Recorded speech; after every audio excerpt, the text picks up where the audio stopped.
Hello friends, आप देख रहे हैं the academy ADU. Delhi police CPO notification निकल चुका है 2020 का। होपफुली आपको पता चल चुका होगा कि नोटिफिकेशन आउट हो चुका है। ठीक है, तो इस बार सीपीओ ने कुछ चेंजेस किया है जो पहले नहीं था। तो फॉर्म भरते वक्त आपको इन चेंजेस को बहुत ध्यान रखना है, ठीक है ना। क्योंकि आप देखोगे कि पहले बहुत से लोगों को, लड़कों को, अभी लास्ट में सीएचएसएल का एग्जाम भी हुआ था, तो बहुत सारे स्टूडेंट को रोक दिया गया था एग्जाम देने से। तो उसके रीजंस क्या थे वो आपको देखना होगा। कहीं ऐसा ना हो कि आपके साथ वैसा हो जाए कि आप एग्जाम पूरी तैयारी के साथ गए देने और वहां आपको एग्जाम ना देने दिया जाए। ठीक है, तो ये सारी इंफॉर्मेशन आपको मैं बताऊंगा जो अभी से लेके एग्जाम के फॉर्म फिलअप से लेके डॉक्यूमेंट वेरिफिकेशन तक आपको काम आएगा। ये वीडियो आप जरूर पूरा देखो, नहीं तो किसी भी लेवल पे आप फंस सकते हो, क्योंकि बहुत सारे स्टूडेंट्स के साथ ऐसा हुआ है। ठीक है, तो चलिए हम वीडियो को स्टार्ट करते हैं। तो सबसे पहले हम लोग देखते हैं कि एग्जाम डेट जो है कब का दिया है। Submission of online application form 17/6 से स्टार्ट हो चुका है। ठीक है ना, 17 जून से स्टार्ट हो चुका है, 16 जुलाई तक चलेगा। आप फॉर्म फिलअप कर सकते हो। यहां पे मैं आपको एक बात कहना चाहूंगा, जो ये फ्रेम दिया हुआ है, आप ये देख रहे हो 17, ये जो फ्रेम लाइन आपको दिया हुआ है, ठीक है, तो ये फ्रेम लाइन 17 जून से 16 जुलाई तक का है। लेकिन बहुत सारे स्टूडेंट क्या करते हैं, कहते हैं आज भर दूंगा, कल भर दूंगा, और लास्ट में भरने की कोशिश करते हैं। तो कई बार क्या होता है, उनका फॉर्म फिलअप नहीं हो पाता, या आप क्या होता है, फॉर्म फिलअप होगा, रजिस्ट्रेशन हो जाएगा, लेकिन आपका फीस सबमिट नहीं हो पाएगा। आपने फीस सबमिट भी कर दिया होगा, क्योंकि एसएससी का वेबसाइट आप जानते हैं कि वेबसाइट की हालत ठीक नहीं है।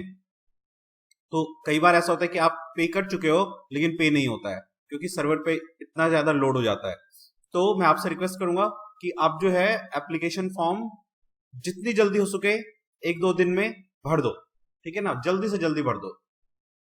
Last date and time of receipt of application means last जो आप फॉर्म भर दोगे तो जो उसका रिसिप्ट है आप कब तक डाउनलोड कर सकते हो, रजिस्ट्रेशन, जो भी चीजें आपको संभाल के रखनी है। जैसे आप जैसे फॉर्म फिलअप करोगे तो एक स्लिप जनरेट होगा, वो आपने जो पे किया है वो सभी कुछ आपको चाहिए। यदि एक भी जैसे आपने फॉर्म फिलअप किया वो, रजिस्ट्रेशन फॉर्म, फिर जो पे किया वो, इन सभी चीजों को आपको संभाल के रखना है। In case of discrepancy means suppose करो कि आपका एडमिट कार्ड नहीं आता है या फॉर्म रिजेक्ट हो जाता है, तो आप एसएससी के ऑफिस जो है जाके ये बातें पता कर सकते हैं कि आखिर क्या है, और वो तभी वो सब चीजें सुनेंगे जब आपके पास ये सारी डॉक्यूमेंट्स होंगी। ठीक है, तो आपको सारे डॉक्यूमेंट डाउनलोड करके उसका एक फोटोकॉपी जरूर, एक प्रिंट आउट जरूर ले लेना, और उसे ध्यान से संभाल के रखना है अभी से लेके आपके सिलेक्शन तक, जब ज्वाइनिंग लेटर तक आपको जरूरत होगी वो, तो आप तब तक उसे संभाल कर रखोगे। फीस सबमिशन का डेट वगैरह ये सब तो क्लियर ही है। ये चीज देख लो, डेट ऑफ एग्जामिनेशन पेपर 1। अच्छा, बहुत सारे स्टूडेंट्स को ये लग रहा था कि इस बार पेपर 1 जो है ऑफलाइन होगा। ऑफलाइन नहीं होने जा रहा है। पेपर 1 29/9/2020 से 5 अक्टूबर 2020 तक है। 5/10/2020 तक जो है आपका पेपर 1 है। ठीक है ना। अच्छा, date of computer based examination, ये भी कंप्यूटर बेस्ड। पेपर 2 है 1 मार्च 2021, 1/3/2021, 1 मार्च 2021। ठीक है। अच्छा, नॉर्मलाइजेशन का प्रोसेस जो है पेपर 1 में अभी भी रहेगा, और वो है नॉर्मलाइजेशन का पेपर अभी भी रखा गया है। अच्छा, इस बार एक चीज है आप सॉरी, आप देखेंगे जो नंबर ऑफ वैकेंसीज हैं काफी अच्छी हैं इस बार। तो दिल्ली पुलिस में जो मेल की वैकेंसी आप देखोगे 91 है, तो काफी ज्यादा अच्छा है। ठीक है, फीमेल का 78 पोस्ट है, दोनों ऐड कर लोगे 9 और 169 पोस्ट है ना, तो काफी अच्छा पोस्ट इस बार दिया है। सीएपीएफ में भी आप देख लो, सीआरपीएफ, बीएसएफ, आईटीबीपी, सीआईएसएफ में 2 सीट है बस। ठीक है ना, सॉरी सीआईएसएफ, अच्छा ये तो एक्स सर्विसमैन के लिए। आप लोग के लिए सीआरपीएफ में 1072, बीएसएफ में 244, आईटीबीपी में 43, सीआईएसएफ में 20 सीट है ना। सीएसएफ में कई बार 1-2 सीट रहता है, लेकिन इस बार 20 सीट दिया हुआ है। ठीक है, एसएसबी में 16 सीट है। तो ये जो है सीट का सारा बंटवारा। ठीक है, चलिए आगे बढ़ते हैं।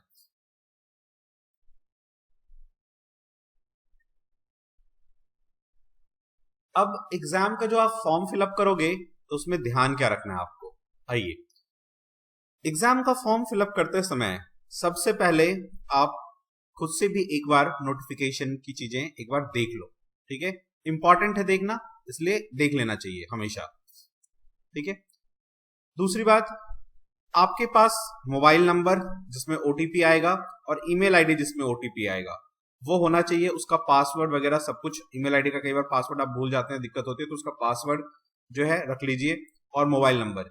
ये दोनों आपका जब तक डॉक्यूमेंट वेरिफिकेशन नहीं होगा सिलेक्शन के टाइम तक, तब तक जरूरत होगा, तो तब तक ये चेंज नहीं होना चाहिए।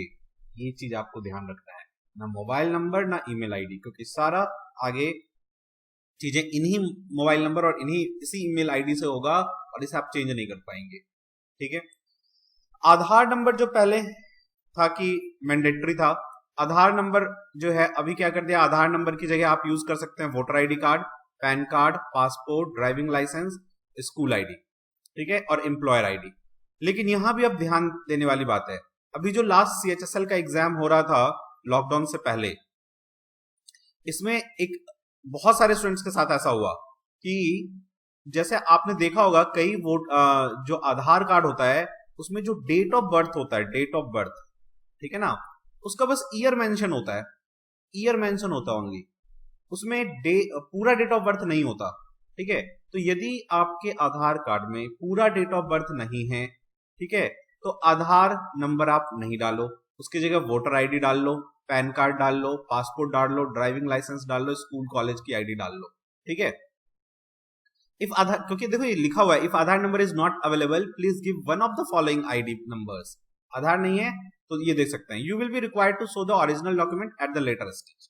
ठीक है ना, लेकिन एग्जाम सेंटर में घुसने के लिए जब आप जाओगे ना, उस टाइम जो आप वोटर आईडी या आधार नंबर कुछ भी दिखाओगे, यदि उसमें आपका डेट ऑफ बर्थ कंप्लीट नहीं है और आपका फोटोग्राफ क्लियर नहीं है, फोटो, ठीक है, तो वो आपको सेंटर पे नहीं घुसने देंगे। अभी फिलहाल में लॉकडाउन से पहले सीएचएसएल ने जो एग्जाम लिया है उनमें बच्चों के साथ ऐसा हुआ है। ठीक है, तो आप ध्यान रख लेना कि जो आपका आधार कार्ड है उसमें आपका डेट ऑफ बर्थ पूरा होना चाहिए, ठीक है, प्लस आपका फोटो क्लियर होना चाहिए। ठीक है, दूसरी बात, जो भी आप डॉक्यूमेंट ले जाओगे एग्जाम देते वक्त, पेपर 1 हो पेपर 2 हो कभी भी, वो सारे के सारे ओरिजिनल होना चाहिए, ओरिजिनल।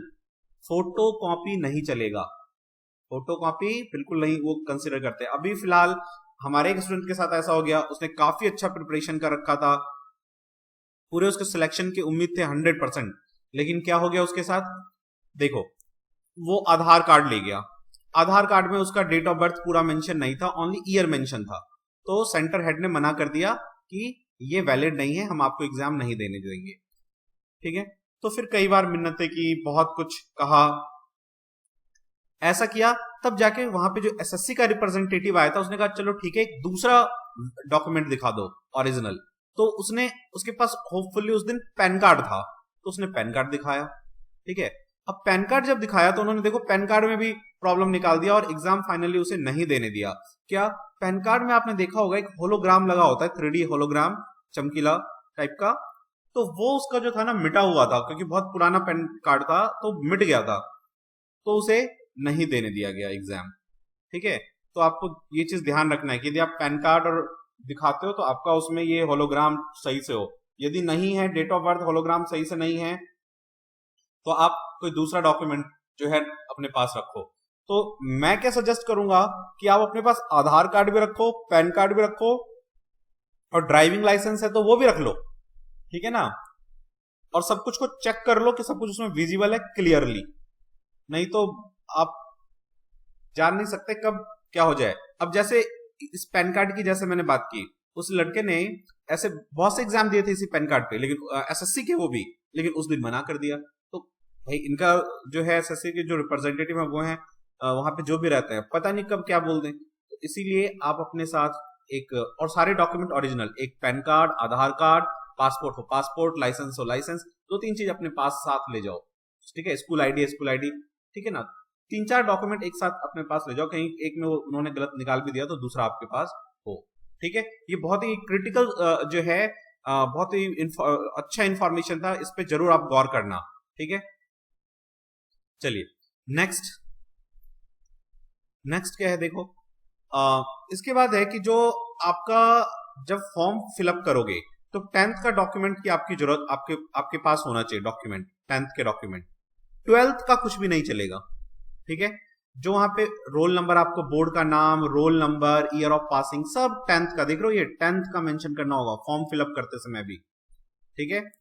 अच्छा, इसके बाद एक चेंज और इस बार हो गया, इंपॉर्टेंट चेंज। फिर यहां पे ध्यान दो, इंपॉर्टेंट चेंज एक क्या हो गया, पहले क्या होता था, आप कोई फोटोग्राफ लो और डाल दो, हो गया। इस बार क्या किया है, साइज तो वही है, फोटोग्राफ जैसे आप ये फोटोग्राफ बनाते हैं तो साइज तो वही है कि इसका जो विड्थ होना चाहिए वो होना चाहिए 3.5 और हाइट होना चाहिए 4.5, ठीक है, जेपीजे फॉर्मेट में। ये सब तो सेम है, लेकिन चेंज क्या है कि जो ये फोटोग्राफ है, आपने जिस दिन खिंचवाया था ये फोटोग्राफ, उसका डेट यहां मेंशन होना चाहिए, यहां पे डेट मेंशन होना चाहिए, देख रहे हो, the date on which the photograph has been taken should be printed on the photograph, photograph पे वो प्रिंटेड होना चाहिए, समझ गए आप। अच्छा, फोटोग्राफ, मैं अपनी तरफ से एक आपको बात कहूं कि ये जो आप फोटोग्राफ लोगे तो इसका जो बैकग्राउंड है, तो बैकग्राउंड को आप व्हाइट रखना, बैकग्राउंड को आप व्हाइट रखना हमेशा। अच्छा, इसके बाद और इंपॉर्टेंट चीज क्या, photograph should be without cap, आपने फोटो में कैप नहीं पहन रखा हो, चश्मे नहीं पहन रखे हो, आपके दोनों कान, आपके जो दोनों ईयर है ना, दोनों ईयर ये क्लियरली विजिबल होना चाहिए। फोटोग्राफ को ऐसा बोल के खिंचवाना कि दोनों ईयर क्लियरली विजिबल होना चाहिए, देख लो लिखा हुआ है, both year should be visible, ठीक है। अब क्योंकि फोटोग्राफ पे भी एक बार लास्ट में वेरिफिकेशन जब हो रहा था, डॉक्यूमेंट का वेरिफिकेशन, उस टाइम एक बच्चे को बहुत प्रॉब्लम हुआ, तो आपके साथ प्रॉब्लम नहीं हो इसलिए ध्यान रखना, और इसलिए मैंने कहा कि व्हाइट रखना बैकग्राउंड, ठीक है। अच्छा, उसके बाद जो फोटोग्राफ पे क्या ध्यान रखना है, एक तो व्हाइट बैकग्राउंड, और जो इंपॉर्टेंट है वो डेट, जिस दिन फोटोग्राफ खिंचवाओगे ना उस दिन का डेट, ठीक है, वो डेट जरूर यहां मेंशन कर देना, पूरा कंप्लीट डेट, है ना। जैसे मान लो आप आज खिंचवाते हो तो 17 जून, ठीक है, 2020 ये मेंशन होना चाहिए, और इसके अलावा कुछ नहीं, एक्स्ट्रा नाम वाम ज्यादा ये सब मेंशन मत कर देना, बस ओनली डेट जिस दिन फोटोग्राफ लिया गया, ठीक है। आपका जो, अच्छा कई बार क्या होता है जब आप साइन सिग्नेचर जैसे आप करते हो अपना कुछ भी, ठीक है, तो जो आपका सिग्नेचर है आप इसको छोटा करते हो साइज करने के लिए, तो कई बार वो विजिबल क्लियर नहीं होता, ये चीज आपको वेरिफिकेशन के टाइम में प्रॉब्लम क्रिएट कर देगा। तो ध्यान रखना कि किसी अच्छे जगह जाके फोटो, जो कंप्यूटर का वर्क जानते हो या आप खुद भी जानते हो, आपका जो साइन है ना एकदम डार्क और ढंग से विजिबल हो, कुछ एकदम ढंग से विजिबल हो, ठीक है। और यही साइन आपको हर जगह करना है, वेरिफिकेशन के टाइम जो होगा, ज्वाइनिंग के टाइम, वहां भी थोड़ा सा भी कुछ चेंज हुआ तो लेने का देना पड़ जाएगा, बहुत ही टफ हो जाएगा, इसलिए एक चीज ध्यान रख लेना साइन का, फोटोग्राफ का। अच्छा, ये जो फोटोग्राफ आप खिंचवाओगे ना, इस फोटोग्राफ के 20-25 तो अब तो 20-25 दे देते हैं, 100 रुपए में, 150 रुपए में, तो 20-25 फोटोग्राफ रखना, क्यों, हर जगह आपको फिर आगे यही फोटोग्राफ देना, ठीक है, तो कोई डिस्क्रिपेंसी नहीं आएगा, चेंज नहीं आएगा, आपको कोई दिक्कत नहीं हो, ठीक है। चलिए आगे बढ़ जाते हैं।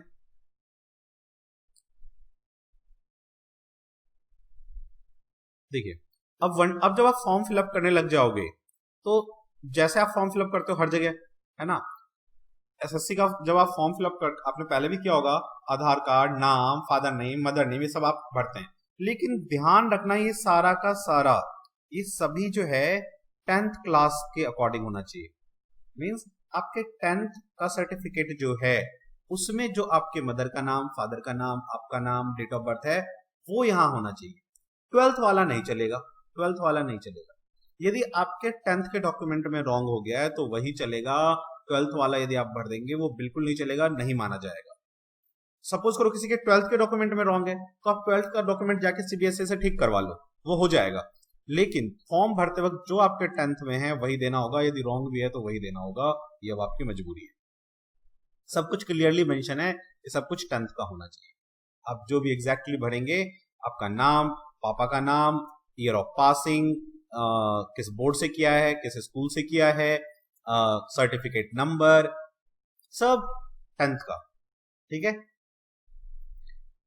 तो वो चीज कई लोग क्या करते हैं कि 10th में आपको याद होगा कि जब आपने एग्जाम दिया था तो हॉल कार्ड मिलता है, एडमिट कार्ड, और बच्चे उसको फेंक देते हैं कई लोग। उसको आप संभाल के रखना, ये वेरिफिकेशन के टाइम में जरूरत होती है आपको, ठीक है। ये बहुत संभाल के रखना एडमिट कार्ड। चलिए नेक्स्ट पे चलते हैं। तो ये सब तो मैंने आपको बता दिया कि 10th के अकॉर्डिंग होना चाहिए, ठीक है। ये सब कुछ मैं आपको बता चुका हूं कि आपका जो मोबाइल नंबर है, ईमेल आईडी है, आज से लेके वेरिफिकेशन तक ये सेम रहेगा, ये चेंज नहीं होना चाहिए, ठीक है। तो ये तो यही सब है इसमें। हाँ, 6th पैराग्राफ में देखो क्या लिखा है, ये after completion registration process basic detail can be change only twice. आप जब रजिस्ट्रेशन पूरा कर देते हो उसके बाद भी आप 2 बार चेंज कर सकते हो। Therefore, be extremely cautious while making one time registration। तो जब आप वन टाइम रजिस्ट्रेशन कर रहे हो, ठीक है, तो आप इस चीज का ध्यान रखें। तो आप पहली बार में ही ढंग से भर लो यार, आपको आगे जरूरत ही ना पड़े चेंज करने की। ये आप ध्यान रखना कि पहली बार में ढंग से आराम से फॉर्म भरना, हड़बड़ी में नहीं आके आराम से। अच्छा, बहुत लड़के जो क्या करते हैं कि साइबर कैफे या इंटरनेट वाले के पास जाके फॉर्म भरवाते हैं। साइबर कैफे में भाई वो लोग जो वो वहां पे जो भर रहे होते फॉर्म, वो गधे, कई बार मैंने देखा है 90% लड़कों का वो कभी नाम मिस्टेक कर देते हैं, कभी कुछ मिस्टेक कर देते हैं, और फिर आगे आपको बहुत प्रॉब्लम होगी। हो सकता है आप क्वालिफाई कर जाए एग्जाम, लेकिन वो आपको नहीं लेंगे, ठीक है। तो साइबर कैफे पे वाले पे बिल्कुल भी भरोसा नहीं करना, खुद से अपना फॉर्म भरना। और यदि आपको बिल्कुल ही नहीं आता फॉर्म भरना, इंटरनेट यूज करना, तो आप देखना एक एक चीज वो क्या भर रहा है कंप्लीटली ध्यान से। जब वो रजिस्ट्रेशन का फॉर्म आपको निकाल के देगा सारा होने के बाद, तो भी एक बार चेक कर लेना क्या सब कुछ ठीक है ना। नहीं, थोड़ा सा भी कुछ भी मिस्टेक हुआ तो आप गए। ऐसा भी हुआ है हमारे एक स्टूडेंट के साथ कि उसके फादर के नाम में जो है कुछ मिस्टेक कर दिया था। अब वेरिफिकेशन के टाइम में फिर हो ही नहीं पाया, ठीक है। फिर कितने चक्कर लगवाए, क्या क्या नहीं किया, तब जाके हुआ। तो आप प्लीज ऐसा ना हो, इसलिए आप इस चीज को ध्यान रखना, ठीक है, कि सब कुछ एक तो 10th वाला होना चाहिए। साइबर कैफे वाले पे बिल्कुल भरोसा नहीं, खुद से फॉर्म भरना। और यदि आप वही भर रहा है, 99% चांस आप खुद से भरना, एक एक चीज ध्यान से। और नहीं उसी से भरवा रहे हो या किसी और से भरवा रहे हो, तो एक एक चीज ध्यान से आप खुद से चेक जरूर कर लेना। साइबर कैफे वाले पे भरोसा मत करना, ठीक है। चलिए आगे बढ़ते हैं। कई बार टैटू को लेके प्रॉब्लम रहता है कि टैटू कैसा होना चाहिए। तो देख लो कंटेंट ऑफ टैटू क्या है। टैटू डिपिक्टिंग रिलीजियस सिंबल और figure and the same as followed in Indian army are permitted. Indian army में जैसा टैटू आप दिया गया ना वैसा परमिटेड है। यदि आपको देखना है कि इंडियन आर्मी में रिलीजियस टैटू या सिंबल वगैरह किस तरह का परमिट है, तो आप इंडियन आर्मी की वेबसाइट पे चले जाओ, वहां क्लियरली मेंशन है। लोकेशन भाई राइट हैंड में तो होना ही नहीं चाहिए, लेफ्ट हैंड में होगा ओनली लेफ्ट फोर आर्म में, और वो भी फोर आर्म में, ये ध्यान रख लेना। साइज 1/4, जितना आपका सपोज करो हाथ पे है फोर आर्म पे, तो जितना आपका हैंड का साइज है उसका 1/4 होना चाहिए, ठीक है। तो ये चीज आपको ध्यान रखना है। अच्छा है कि टैटू नहीं हो, ठीक है, लेकिन है तो इन चीजों को आपको ध्यान रखना होगा। नेक्स्ट, अच्छा अब एक चीज मैं आपको और बता दूं कि पहले आपका पेपर 1 होगा, ठीक है, पेपर 1 जिसमें मैथ, इंग्लिश, रीजनिंग, जीएस रहेगा, ठीक है। उसके बाद आपका फिजिकल टेस्ट होगा, पीटी जो होगा फिजिकल टेस्ट, वो पेपर 1 के बाद। और फिर जो पीटी क्वालिफाई करेंगे उसका पेपर 2 इसके बाद होगा। ये चीज ठीक है ना। कई बार बहुत लोगों को कंफ्यूजन रहता है, नए लड़कों को, कि पीटी पहले होगा। नहीं, पेपर 1 पहले, फिर पीटी, फिर पेपर 2, ठीक है। तो पीटी की भी तैयारी ना, कई लड़के लोग क्या करते हैं कि उनको लगता है अरे मैं तो दौड़ ही लूंगा, मैं तो कर ही लूंगा। नहीं भाई, प्रॉपरली प्रिपरेशन कर लेना। आप कितने भी जो है रनर हो ना अच्छे, फिर भी अच्छों की वहां पे दिक्कत हो जाती है। तो प्रैक्टिस जरूर करके जाना है आपको, रनिंग का हो चाहे कुछ भी हो, चाहे जंप का हो, हाई जंप, लॉन्ग जंप, कुछ भी, ठीक है। अच्छा एक चीज मैं और आपको बता दूं, जो इस बार आप लोगों ने सीपीओ के लिए जो हमारा पेन ड्राइव कोर्स ले रखा है, पेन ड्राइव कोर्स सीपीओ 2020 के लिए, जिन्होंने नहीं लिया है वो ले लें। 9205330671। इस नंबर पे कॉल कर लो, रोशन सर मिलेंगे, आपको पेन ड्राइव कोर्स के बारे में कंप्लीट इन्फॉर्मेशन बता देंगे। इसी पेन ड्राइव से आप देख रहे हो लास्ट टाइम भी पेपर आया है, CHSL का पेपर भी वैसा ही आया, ठीक है। तो पेन ड्राइव आप ये लो, क्वालिफाई करने में आपको काफी हेल्प मिलेगा। पढ़ना तो पड़ेगा लेकिन हेल्प मिलेगा। अच्छा, पहले हम क्या करते थे, पेन ड्राइव कोर्स के साथ आपको वीकली एक टेस्ट दिया करते थे, ओनली 1 टेस्ट, लेकिन इस बार वीकली अब आपको 2 टेस्ट मिलेगा विद वीडियो सॉल्यूशन, जो पहले नहीं होता था। अब आपको वीडियो सॉल्यूशन भी मिला करेगा, ठीक है। ये चीज आपका और बेनिफिट हो गया, ठीक है। तो जिन्होंने पेन ड्राइव ले रखा है बहुत अच्छा, उनके लिए हमने टेस्ट इंक्रीज कर दिया इस तरह से। लेकिन जिन्होंने नहीं ले रखा है, आप पेन ड्राइव लीजिए, आपको बहुत ही फायदा होगा। 4200 का पेन ड्राइव है, ठीक है, लेकिन सारा पेपर उधर से आना है, तो कोचिंग की तो जरूरत ही नहीं है, ठीक है। आप आराम से पेन ड्राइव लो, 2 महीने का भी आपके पास टाइम है, आराम से आप पेन ड्राइव में से कर लोगे। पेपर 1 तो आराम से क्वालिफाई कर लोगे 2 मंथ में, ठीक है। पेपर 2 के लिए फिर देखेंगे क्या कर सकते हैं अच्छा और, ठीक है। तो यदि पेन ड्राइव जिनके पास नहीं है वो इस नंबर पे कॉल कर लें, पता कर लें। अच्छा, इस पेन ड्राइव के बारे में एक और चीज हम बता दें जिन नए बच्चों को, कि ये पेन ड्राइव आप अपने फोन में भी चला सकते हैं, ठीक है ना। जरूरी नहीं है कि आपके पास लैपटॉप ही होना चाहिए, फोन है, मोबाइल फोन है ना, एनफ है, आप उसमें भी चला सकते हैं। लैपटॉप की बिल्कुल जरूरत नहीं है, इंटरनेट की बिल्कुल जरूरत नहीं है, ठीक है। और कोई इन्फॉर्मेशन चाहिए तो इस पे बच्चों कॉल कर लो आप, रोशन सर मिलेंगे, सारा इन्फॉर्मेशन आपको दे देंगे। Thank you for watching.